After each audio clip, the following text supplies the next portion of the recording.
Good afternoon and good morning, good evening, wherever you're joining us from to the JCFA Daily War Room Briefing. It's the 17th day of the war that started on the 7th of October with the massacre of 1,400 people on the Gaza border, 3,000 terrorists infiltrating Israel and going on a ISIS-like program to slaughter as many people as possible. More and more details are coming out of what exactly were the plans and the instructions given to the terrorists along the way. That's part of what we'll be discussing. And we'll also be discussing who participated and what's been going on since. I'm joined today by Yoni Ben Menachem, our Arab Affairs specialist, and by Itamar Marcus, the founder and a director of Palestinian Media Watch, who's going to add on, I hope, information that really will shake all of you and really persuade you that some of the biggest part of this problem is not only Hamas, but really also the Palestinian Authority. But as usual, I'm going to start with just the daily update of numbers. As I said, we have over 1,400 people who were murdered in the onslaught. Over 5,240 people who were injured. Some of them, as I say every day, unfortunately still in hospital fighting for their lives, and which is why the number of dead is still not certain. We're talking about now, yesterday we updated that there were 212 people who had been certified as kidnapped to Gaza. Overnight, that number rose to 222, even taking into account the two people who were happily released, Yocheved Lifshitz and Nurit Kupa. We're still talking about, of those murdered and kidnapped, 246 of those murdered had dual citizenship, some 24 different countries, and 58 of the hostages also have dual citizenship. A little bit of a personal admission: we have close friends whose son was at the party that the terrorists attacked, Hirsch Goldberg Polin, and he is one of the people who are being held captive by the terrorists. Hirsch was hurt in the terrorist attack. He appears to have lost his arm as the terrorists threw hand grenades into the safe area that he and his friends gathered in. Really a true battle went on there as they threw the hand grenades that the terrorists threw back out. But unfortunately, the terrorists managed to overrun them, and Hirsch was captured. Hirsch's situation is unclear. He was clearly in need of medical treatment, but we don't know the situation. He is also one of those dual citizens. As we're talking about the developments that are going on, Israel is continuing in that southern area, is continuing the bombardment of the terrorist targets, tens, hundreds, and thousands really of terrorist targets within Gaza and within the civilian population of Gaza, mosques, hospitals. Nothing has been saved by the terrorists. They've used everything as shields for their terror activity, and so the civilian population in Gaza and also the hostages that they're now using as human shields. We know that they have continued on also with the firing of rockets. Just in the last few hours, literally, there's been another barrage fired from Gaza on Israel's coastal plain towards Tel Aviv and the central area, and also in the last hour shooting at Beersheba and Israel's southern capital of the Negev. So that firing is continuing on. Just to give you a few numbers, we're talking about 7,250 rockets that have been fired in the last 17 days. One should ask themselves, what would your country do if they had been bombarded with 7,200 missiles and killing and indiscriminately murdering your civilian population? That's in the southern area with Gaza. Obviously, the situation in the north also is continuing with Hezbollah terrorists, the second Iran proxy, continuing to challenge the IDF forces and continuing to periodically attack on that border, waiting to see what's going on there. no major developments that I know of. Maybe Yoni will fill in afterwards if there were, that I can say that we've seen developing on that border. We seem to be in a status quo of tit for tat, the terrorist attack. The IDF responds. There is, to the best of my knowledge now, 22 dead Hezbollah terrorists as a result of those attacks. So that constant fighting is carrying on. In Judea and Samaria, we're also seeing a massive upspike in terrorism attempts all the time to carry out more and more terrorist attacks, shootings, bombings, all of the same kinds of terrorist attacks that we've seen all the way through for the last few years, but obviously now with greater motivation, and some of that we'll also discuss with Itamar.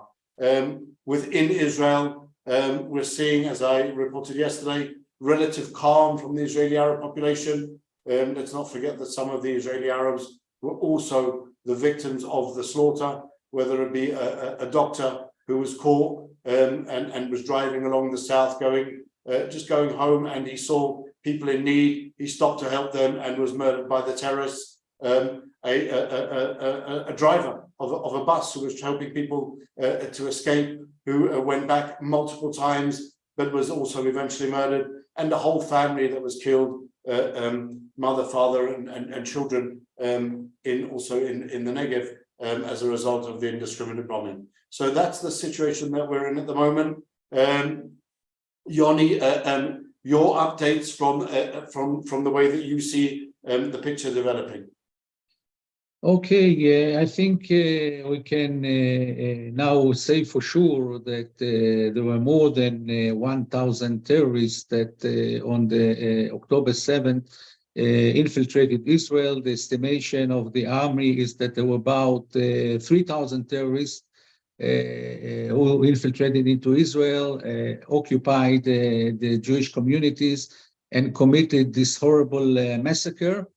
And what is astonishing is, if you saw yesterday, the testimonies of the Hamas terrorists who were captured by the IDF and were interrogated by the Shin Bet and the Israeli police, who distributed some of the videos of the interrogation.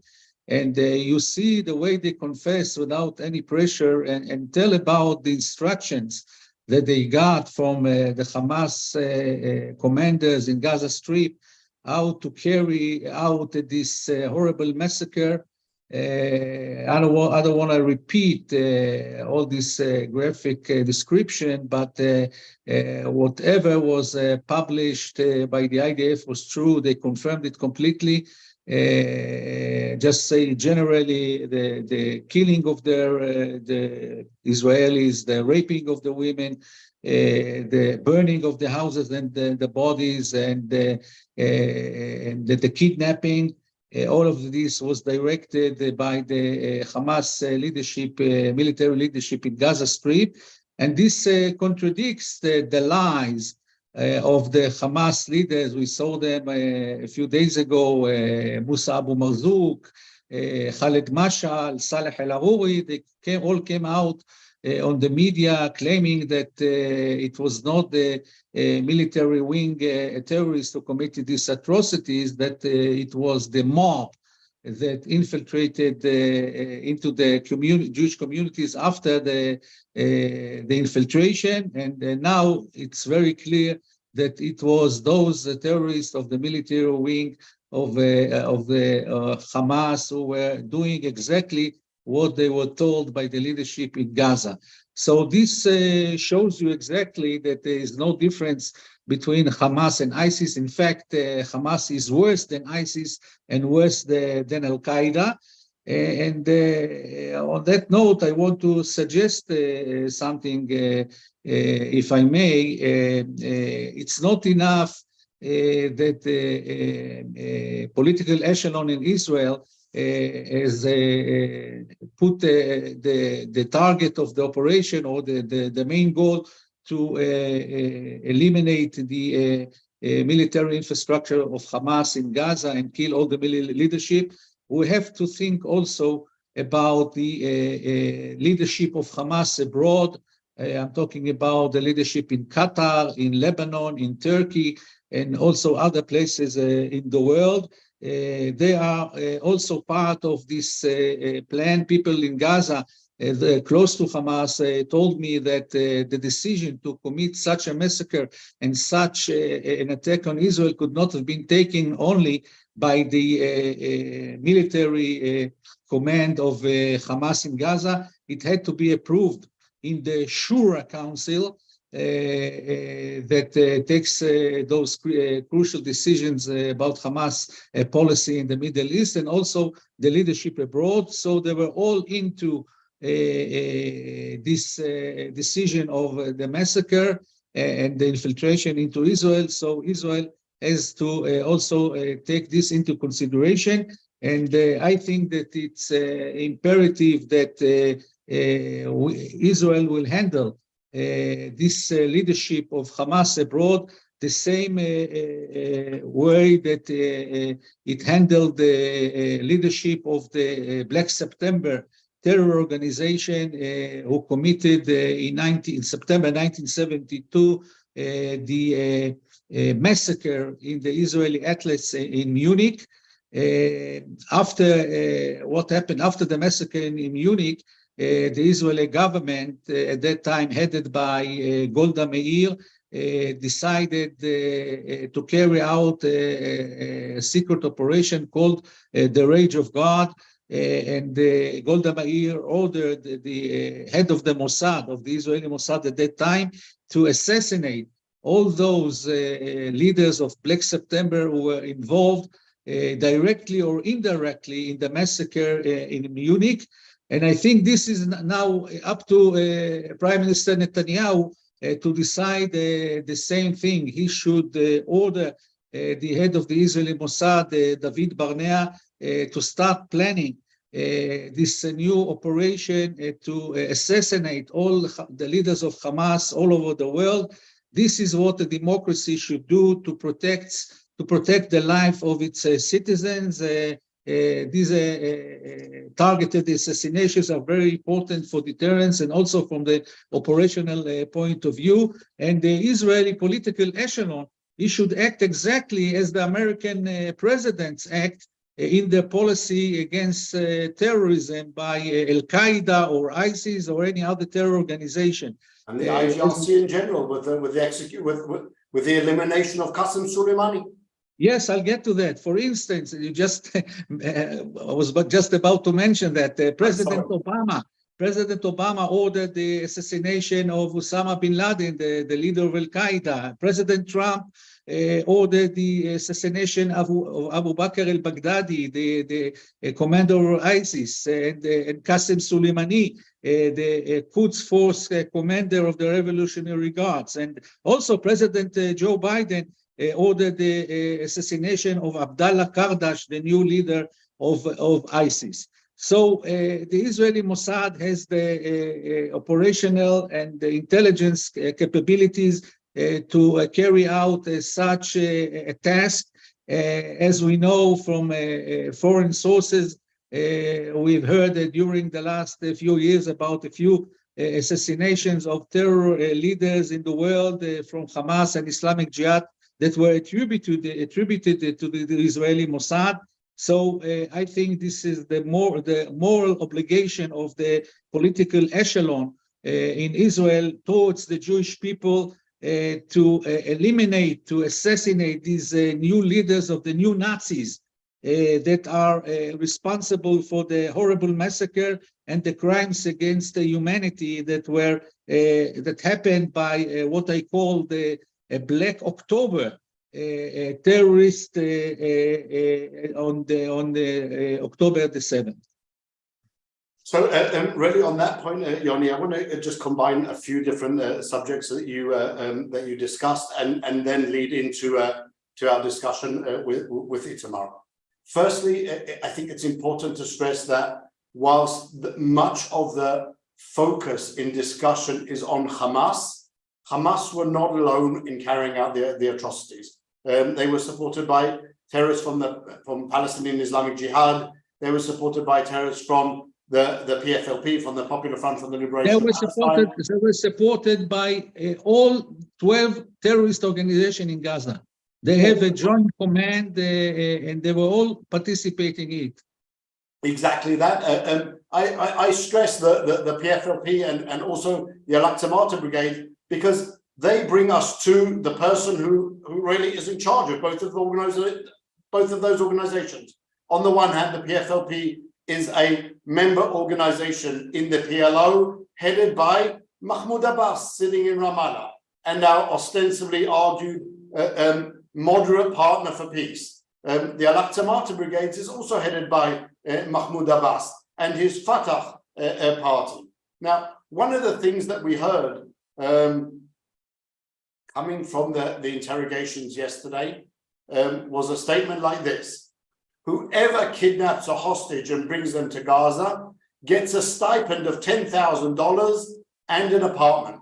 That's what Hamas said to the terrorists that they sent out to kill. Now, there really aren't many people in Israel who understand really the fine details of the idea of paying terrorists in order to reward and to incentivize and reward them, as Itamar. He's been tracking that same policy of the Palestinian Authority for 12 years, since PMW exposed it first in 2011, and it's just developed over time. Every terrorist, for those of you who don't know, every terrorist who's arrested gets paid a salary that goes up over time. Every family of a dead terrorist who gets an initial payment of 6,000 shekel and then a monthly allowance for the rest of their lives. Huge amounts of money that is estimated in somewhere in the region of 1.2 billion shekel a year, which is somewhere in the region of about 12% of the expenditure of the PA. Itamar and PMW immediately after the war started out and published a report explaining exactly, right, Itamar, exactly what was about to happen with Mahmoud Abbas, the exact details of how much they would pay to each terrorist, to every family, just to understand this is just being paid as a reward for terrorism. That's just what it is. Right? If I might add something here. Fill us in on the details. Yeah, so first of all, people have been asking me, journalists around the world have been asking me, why is Fatah going to be rewarding the terrorists from Hamas? Aren't Fatah and Hamas political enemies? And the answer is very important. Fatah likes to take credit as the rulers of the Palestinian Authority. They like to sort of put all terrorists under the umbrella of the Palestinian Authority. So even though Hamas is the one that actually commits the particular terror attack, they immediately embrace them, they honor them, they glorify them, and they embrace them as a Palestinian fighter, as a Palestinian hero. And in this way, they want to actually get the popularity of the Palestinian population by saying, everyone, we are embracing every single terrorist. So I've got one journalist in Europe who's been arguing with me for a few days. It can't be that Fatah is going to pay the terrorists from Hamas. In fact, and this is the figure we came to, close to $3 million is going to be paid for this month alone to the families of the 1,500 dead Hamas terrorists, close to $3 million.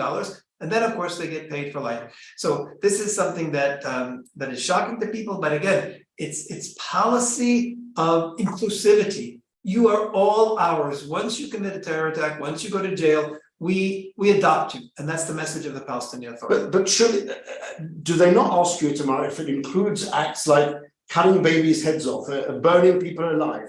Who can possibly reward someone for doing that?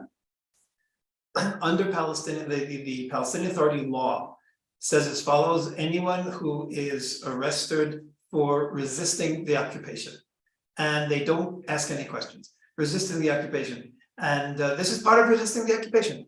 The principle of cutting the baby's head off or burning people alive is not, as far as the victim is concerned, it's not different than the terrorists who murdered the D family.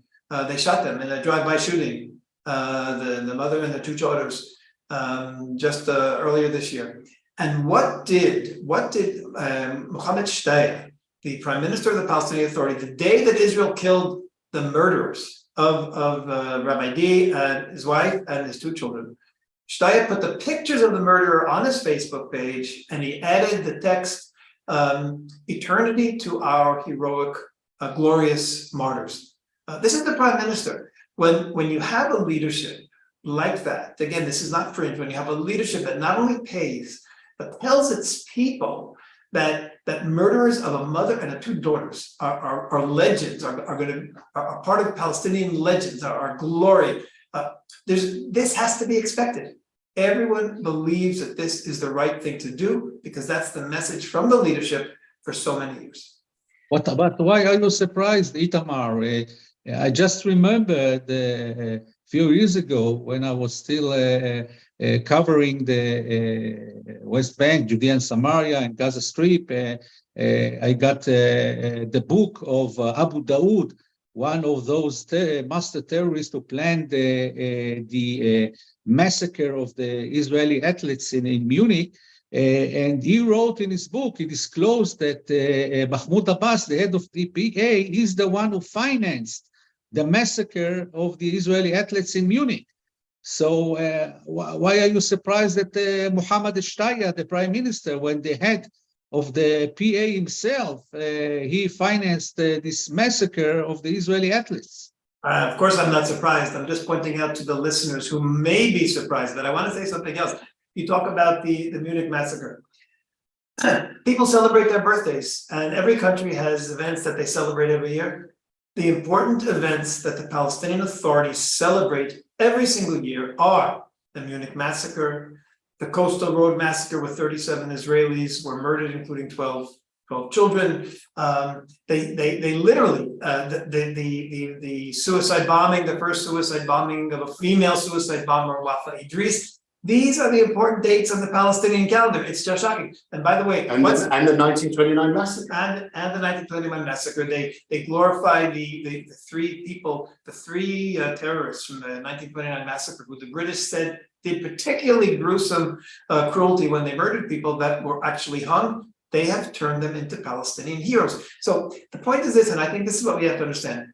This was Hamas action resulting from Palestinian Authority Fatah education. The Palestinian population today has grown up on Fatah PA education. The vast majority of them, almost all of them, are in schools with Palestinian school books. They're watching Palestinian television. They're going to Palestinian Authority summer camps. They've all been brought up on these messages so that Hamas did what Fatah has been telling the people to do all of these years. That's, I think, a clear understanding of how just on a clear October morning, you can persuade 3,000 people to get up, to breach the border, and to go and commit unspeakable atrocities. That doesn't happen in a day. That happens over a period of time, brainwashing, this constant demonization of Israel and of Israelis. That's something which has been going on now for 30 years. How did the PA respond to the massacre, Itamar? What's been the viewpoint of the leadership of the press there? What have they been saying? So the Palestinian Authority immediately gave over its official television to interview Fatah leaders who would glorify this. One Fatah leader, the day after the attack, said this: "We woke up to a morning of victory, a morning of glory, a morning of joy." The next day, they interviewed someone who said, "This is a day of joy." All these different Fatah leaders on Palestinian Authority TV are presenting this as something heroic, or even using the word heroic. The Palestinian Authority cannot distance itself from this, because, as I said, they've been telling the people to do this all these years. So how could they distance themselves? People wonder, why is Hamas so strong in the Palestinian Authority? Hamas is strong because the PA educated them. A child grows up, he goes to summer camp, he learns in summer camp how to fight, how to kill. He learns in summer camp that Israelis and Jews want to kill them. He learns on television programs for children that Israeli soldiers in particular are targeting children. in Hebrew, we have the expression, we have the Habala al-Bikha hashkein ba'ago. If someone's coming to kill you, you have a right to go out and kill him first. The Palestinian children have been brought up with the libel that every Israeli is trying to kill them. So they feel that they're doing the right thing by going and killing us first. That's the warped mind of the Palestinian and the warped education of the leadership. And that's what we had today. That's what we had last week, 2 weeks ago. We're seeing people who believe Israelis deserve to be murdered. I want to point something else out. I'm talking now about the nationalistic side of murder, but there's another side. The other side, which is equally as dangerous, is the religious side to murder. This past Thursday, the Palestinian Authority Ministry of Religion published a list of main points that they wanted all the mosques in the Palestinian Authority, all the preachers in the mosques on Friday to talk about. One of the points they told them was an Islamic tradition called the Hadith. It's attributed to Muhammad. It's part of Islamic law.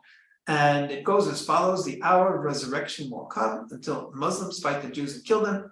Jews will hide behind rocks and trees, will proclaim, Muslim, servant of Allah, there's a Jew behind me, come and kill him. Now, what is this saying? This is saying that the redemption of humanity, the resurrection, the end of time is conditioned on the extermination of Jews. Conditioned on the extermination of Jews. What the PA Ministry of Religion told its preachers and is telling its people, what just happened 2 weeks ago is going to bring redemption closer. What Hamas did is bringing redemption closer. And if you join, you will bring redemption closer. This is the message of the Palestinian Authority religious establishment to all of its people. So you're questioning why have they supported it? Because there are these two prongs. There's a religious belief, there's a nationalist belief, and Palestinians believe they have the obligation for religion and the right for nationalism to go and kill Israelis. So the Hadith, if I'm not mistaken, and Yoni will correct me, is also one of the foundation stones of the Hamas Charter. It's one of the main elements.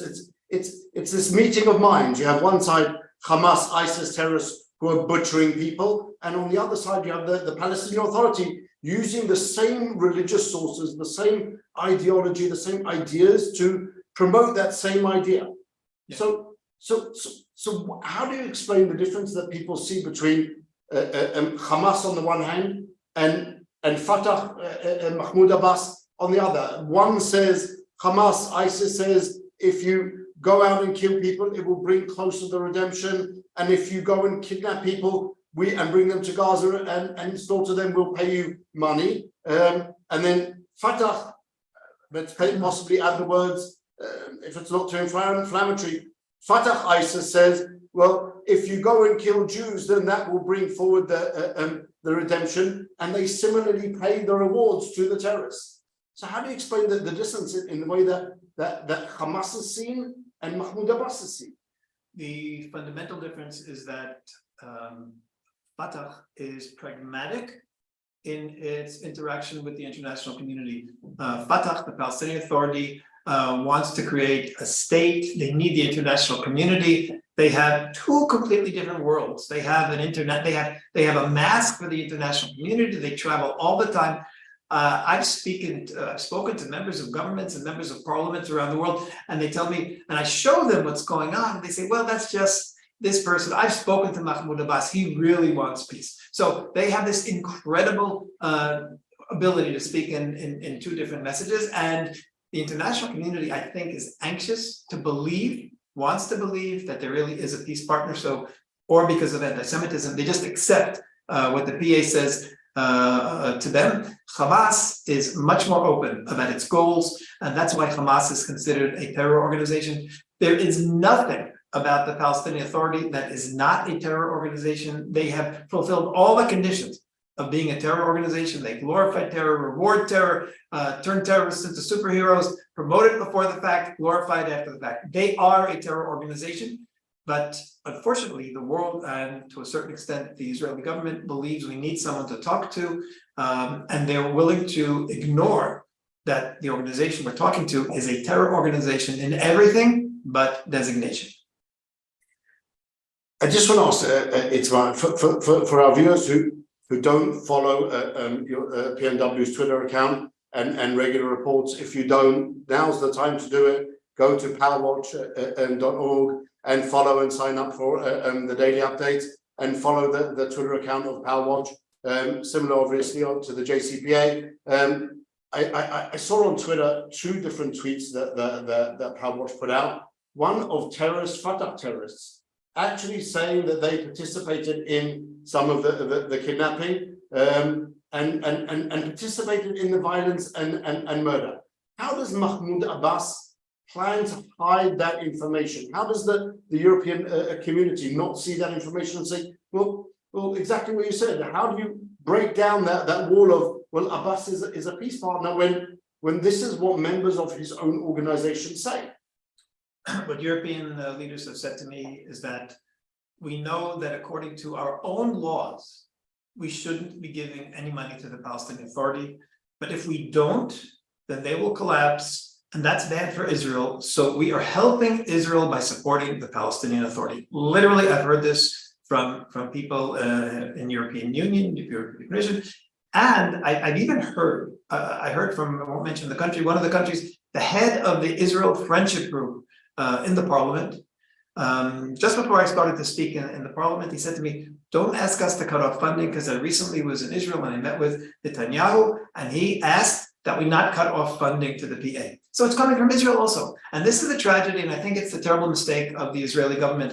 And I think what just happened now proves the mistake of the Israeli government. If you think you can keep some kind of a process going with a terror organization like the Palestinian Authority and pretend that they're not, and keep funding them and giving them money and let them educate their people that every Palestinian, every Muslim has the obligation to kill Jews, this is going to be the result. And I hope the Israeli government recognizes now that when people look for a solution, what's going to happen after Hamas in Gaza, the solution is not the Palestinian Authority, because that would just create another Hamas 5 years down the line. This poses a big question. What, every month, at the end of every month, Israel is transferring money to the PA, to the money of the taxes that it collects for the Palestinians. It's very interesting to see what will happen in the end of this month. Will Israel give the money to the PA? This is a very interesting question.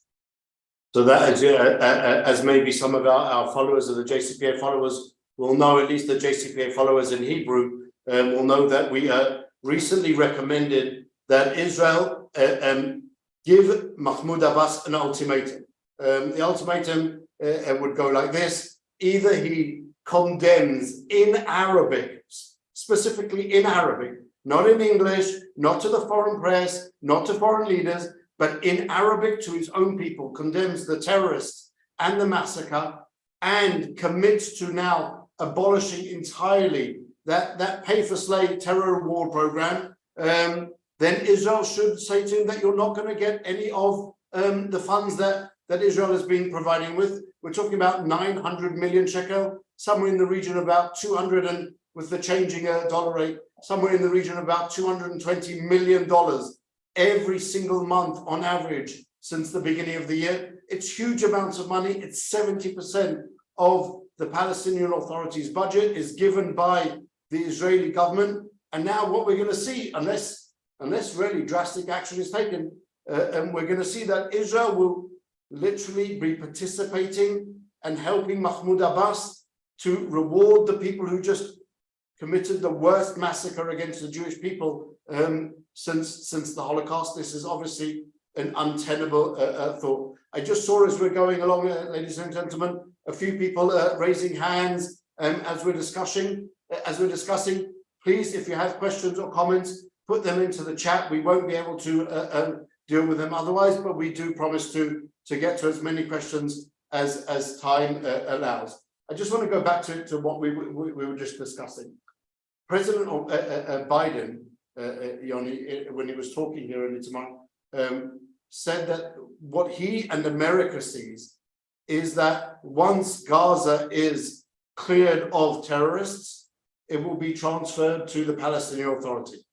Do you think that that is a viable solution? Yoni first. First of all, it's not going to happen. In my estimation, Israel will not be able to clean all the terrorist nests in Gaza Strip because for a very simple reason. The people in Gaza they all support Hamas. Most of them support Hamas, and even if Israel will succeed in demolishing all the military infrastructure of Hamas in Gaza and kill the military leadership, there will always be new recruits to Hamas that will carry out attacks against the Israeli army in the Gaza Strip, and also try to infiltrate into Israel to commit more atrocities. So this is one thing. The second thing is, I don't think that Mahmoud Abbas wants to rule Gaza Strip. Now he's putting a lot of conditions to such a possibility, but actually from what I hear from the people close to Mahmoud Abbas, 88 years old, he doesn't want this adventure of coming back to the Gaza Strip. He wants to stay in Ramallah and keep getting money and budgets from the international community and from Israel, so that he and his two sons can benefit from all these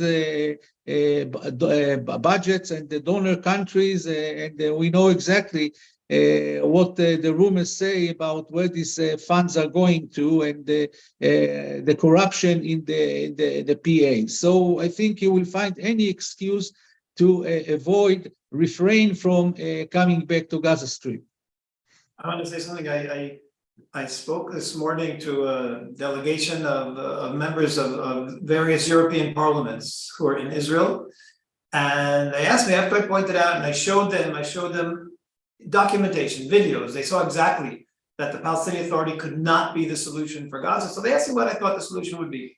What I told them is what has to be done in Gaza is something similar to what was done to Germany after World War II.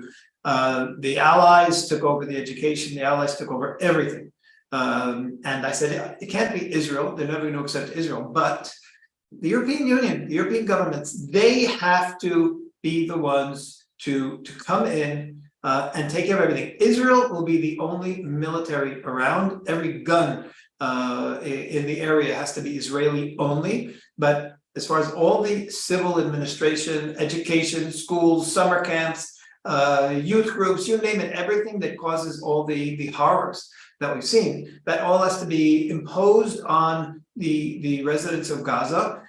And if you ask me, I think they would welcome it. I think they'll welcome it. It might be a little embarrassing in the beginning, or might be upsetting, it might be shame, but ultimately they will have lives, and they won't have the Hamas down the throat. I want to add one more thing about this, about the opinions of. There's a Palestinian who's met with me a number of times when I've met with Europeans, and he's a Palestinian who really does want peace. He grew up in a refugee camp, and he speaks to them and he tells them just what life was like under the Palestinian Authority. And one of the questions people asked him is, well, maybe if we gave you more money, maybe if you had a state. And he said, no, I could never live in a state. And anyone who's decent amongst Palestinians could never live in a state run by the Palestinian Authority. Don't do that to us. I beg you, he said, don't do that to us. Get rid of the Palestinian Authority, get something else. We can't live with them. Anyone who wants a life, who wants peace with Israel. So this is not just Israelis talking. This is Palestinians who see how evil both the PA and Hamas are. They would welcome some kind of other solution other than either Hamas or the Palestinian Authority. And how do we know that is a wider conception of the Palestinian people? Because we follow the market research of the Palestinian Center for Policy and Survey Research, run by Khalil Shkaki, Dr. Khalil Shkaki, and the periodical quarterly reports that surveys that he put out say that A, the Palestinian population hates Mahmoud Abbas and is fed up with Fatah, but B, that the PA has become a burden on the Palestinian people. They don't want the PA, they don't want that leadership. So maybe you're right, maybe a change of leadership would be something that they would accept. The idea of literally denazifying Gaza is something that has to be done. It has to be done controlling the school system, controlling every single part of life in which messaging and brainwashing can be conducted, as in the same way as that was exactly what was done in Nazi Germany after the war. That's what needs to be done also in the Gaza Strip after the war and clearing out. I hope Yoni's prediction is if we get to a little bit of a more optimistic result, that we can actually at least get rid of all of the terrorists.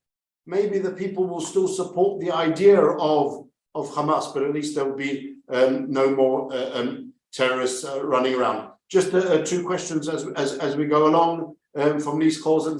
Thanks for joining us. Lise is asking if we can't stop the Israeli government to stop funding the PA, so how can we possibly expect to see foreign governments doing that?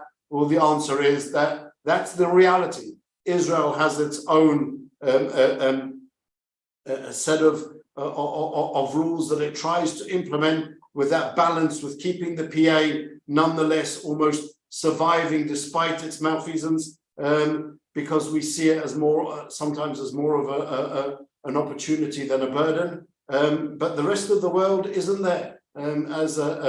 As we know, the Taylor Force Act in America stopped much of the direct aid to the Palestinian Authority, promoted by Sander Gerber in America, and then Itamar running around Europe, also persuading the Dutch and the British and everyone else to stop funding. There actually is more encouragement sometimes from the foreign countries than there is sometimes from the Israeli government. So possibly there is a little bit of a scope for hope there. An anonymous attendee asked, do you feel Israel will clean out Judea and Samaria as well as Gaza? As the PA is equally horrible, is it possible to close the camps which breed the terrorists? Is that something, do you see Israel doing that, Itamar, going and now changing that whole equation with Judea and Samaria? This is something that just at the beginning of September, to mark 30 years for the Oslo Accords, the JCPA, together with the Bitconistim, the IDSF, held a conference on the subject of 30 years to Oslo. Where are we going? What's happened? What have we seen until now? And I think the overall conclusion was that the Oslo Accords have been a terrible disaster. They brought more terror than they ever did peace. They caused an inversion of Israel's legitimacy, whilst we were the nation state of the Jewish people that had come to life after 2,000 years and the horrible events of the Holocaust. Suddenly there was the Palestinian people and their statehood that we seem to give legitimacy to. Now they're chasing us all the way around the world as we speak, literally as we speak. To those joining us in New York. Today in New York at the UN, there are going to be two statements by, there are no other words for this, by vile Jew haters who represent the UN Human Rights Council, so-called. As long as you're not a Jew, then you don't have human rights. And we're going to be speaking today, Navi Pillay and her commission of inquisition to find the Jews responsible for all of the world's ills, on the one hand, and Francesca Albanese, the UN Human Rights Council special reporter for the occupied Palestinian territories, will also be speaking there today. That's what the Oslo Accords brought on. Do you see Israel, Itamar, implementing that very clear understanding to say, we've tried this, it's been going on for 30 years, it's now time to make a change, because it failed so colossally? Israel had one opportunity to stop the Oslo Accords, and there was one person who could have stopped the Oslo Accords, and that's Yitzhak Rabin. According to testimony from his relatives, he was planning on canceling, he was considering canceling the Oslo Accords before the next elections. He realized very soon after signing and after terror started that Arafat had lied to him. He knew the thing was a farce. He probably anticipated where it was going. And he told people around him that he was considering to cancel it and undo it. We're talking about the early years. We're talking about 1999 would have been the election. So that was the opportunity to cancel the Oslo Accords. Once he was killed, and then Netanyahu won the next elections. Netanyahu probably knew it was the right thing to do, but the entire international community was looking at him and saying, will he do something terrible like stop the peace process? And in fact, there was a whole camp within Israel saying Israel's going to Netanyahu's going to ruin the peace process. And from then on, we're unfortunately on this track. It would have been the smart thing to do then. Unfortunately, it's not going to be canceled, but we can undo it without actually calling it canceling the Oslo Accords. We have to undo it. Now, what I suggested about Gaza having an imposition of foreign rule there, should something like that happen, I think that could be a model for Judea and Samaria and the Palestinian Authority if it works out. If somehow, after a few years, the kids start growing up with proper education, it's different there. Palestinians from Gaza start working in Israel again and don't do terror. I mean, again, it's a fantasy. I'm not sure the Europeans would ever be interested in doing it, but were something like that to happen, that could actually be a model for the cities, the Arab cities in Judea and Samaria, because the people would say, hey, you know what, they have a better life than we do. They're not suffering under dictatorship like we are. So that would be the only way that the Palestinian Authority could literally be taken apart, would be, I think, if we had another model that proved itself to be more successful. On the other hand, Israel could realize the mistake and stop funding the Palestinian Authority, could stop asking the Europeans to stop funding, could declare them a terror organization, and that would de facto end the Oslo process, and then we'd have to pick up the pieces from there. That, I think, would be, as you know, Itamar, I'm a great proponent of the financial restrictions of the Palestinian Authority and cutting off their money as a way to cause them to understand that they either, as we wrote in Hebrew, advising, requesting, pushing the Israeli government to condition any transfers of money to that full-out condemnation of terror and cancelling and abolition of the pay-for-stay policy. Well, what we said there is that after this massacre, there is no middle ground. You're either with decent civilization on the one hand, or you're with the ISIS terrorists, Hamas ISIS terrorists on the other. And if you're with them, then we have no reason to fund them. And that, I think, is the way to bring about their demise without money. As I said before, 70% of their budget comes from Israel, and the rest of that is the local collection, which if they don't and cannot function, then they will have no way to continue on. This idea of a European Union maybe involvement in the rehabilitation of Gaza, in the denazification of Gaza, I think that's a good idea. Yoni, do you think that that's something that the Gazans would accept? No, they will not accept that because that means that the Israeli army will have to stay there and provide the security to stay in the Gaza Strip, and also the Americans will not agree for such a thing. I think that there is no concrete plan for the day after, and also the Americans are very worried about that. There are some military plans to how to demolish the military infrastructure of Hamas and to kill the military leadership in the tunnels, but I don't think that Israel have any idea how to rule the Gaza Strip after its reoccupation. So this is something very troubling, and the Israelis will have to come out with a proposal, and the international community, it's not only Israel, the international community has the obligation also to find a solution for Gaza. It's not only in the Israeli hands. So this is a very complicated matter, and I think, as I said, and it was also leaked to the New York Times, that the American administration is very concerned what will be in the day after the Israeli operation. I think that's something that we really do need to discuss. I can say cautiously that there is I think there is some thought going into that idea of what to do in Gaza after we win the war, and that's obviously the prerequisite to going anywhere forward. That Israel can, that the IDF can win the war, that we can destroy and eliminate all of the terrorists from all of the different, what did you say, all of the 12 different terrorist factions? Yes. 12, right? Different terror organization, and first we have to wait and see if we really win the war, because this is going to be a very, very difficult task to achieve. And I think that depends on what will happen on the ground. Maybe then we can start thinking about who will rule the Gaza Strip. Right now, everything is theoretical, and I don't know if we have the backing of the American administration or the European Union. So it's all theoretical, and I don't think that until this minute of our interview here on the podcast, that Israel has any idea what will happen in the day after. Can I add to that? You talk about the Gaza war, and Israeli TV, and there were so many videos being through the social media. They show the Israeli soldiers, and they're all excited, and we're going to go in, and we're going to win, and they show them singing, and they show them dancing, and they show this incredible spirit. And the Israeli public sees them, and they say, "Yes, we're behind you. We're behind you."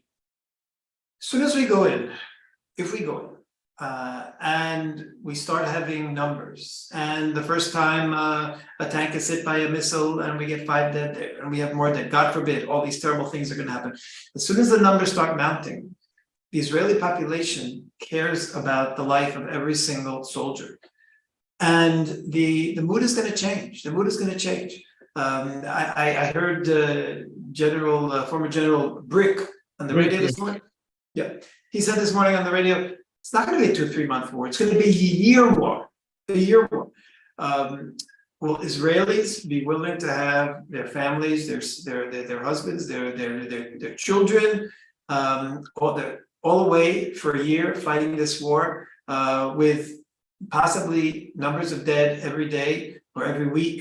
It's not something that the Israeli soul will be able to handle. I agree with you. This is why we should not go in now. I think that General Brick is right. We should continue with the airstrikes and bombardments and tighten the siege. This is very important. Tighten the siege on the Gaza Strip, on Hamas, and only making sure that in order to keep our good relationship with the American administration, that the humanitarian aid that comes in from Egypt will only go to the south of the Gaza Strip, making sure that it doesn't get to Hamas in the north of Gaza Strip, and let our soldiers stay on the border. And with time, I believe that the pressure will make them surrender, and this is a better way than to risk our soldiers. There's no hurry in getting into the ground attack. There's no hurry at all. There's no hurry, but it is something which has to be done once they join. But yeah, we will do it eventually. But right now, we should weaken the Hamas without risking the life of our soldiers. This can be done by air strikes and by a tight siege. I think this can work in the coming 2-3 weeks at least. So we should follow this. I agree with you, Yoni. This morning they said that Israel yesterday, just yesterday alone, 400 additional airstrikes. 400. Think of the massive destruction of each strike. Do 400 strikes a day for 2 weeks, 3 weeks. Hamas isn't going to be so happy anymore. And at some point they might actually be willing to beg for some kind of an accommodation where they give us back our soldiers. So I agree there might be a better way than sending our soldiers in. Certainly not right now to send our soldiers in. I fear that. As for the ground attack, I wonder where is the Israeli initiative, because you remember like 30, 40 years ago, the Israeli army used to make raids on terrorist bases in Jordan, Syria, Lebanon. So, you don't have to bring in a few thousand soldiers into the Gaza Strip. You can just pick a specific target, and attack it in a raid and go back to Israel. This is a better focused operation than this mass military invasion into Gaza. So there are many possibilities, but I think that right now we should weaken Hamas as possible and without risking the lives of the soldiers. Airstrikes and tight siege on Gaza, that should work at least for the coming weeks. So on that note, we'll leave you with a little bit less of an agreement. I'll be the voice in the room that says that we need to go in on the ground and destroy Hamas as soon as possible. Every day that I believe that goes by that we don't go in and start killing the Hamas terrorists is another day that Israel loses part of its legitimacy, even to respond to the heinous massacre. And I think that it's something that we need to get forward with sooner rather than later. But we've been on now for an hour. We have to unfortunately cut what is, I think, and believe a fascinating conversation short for now.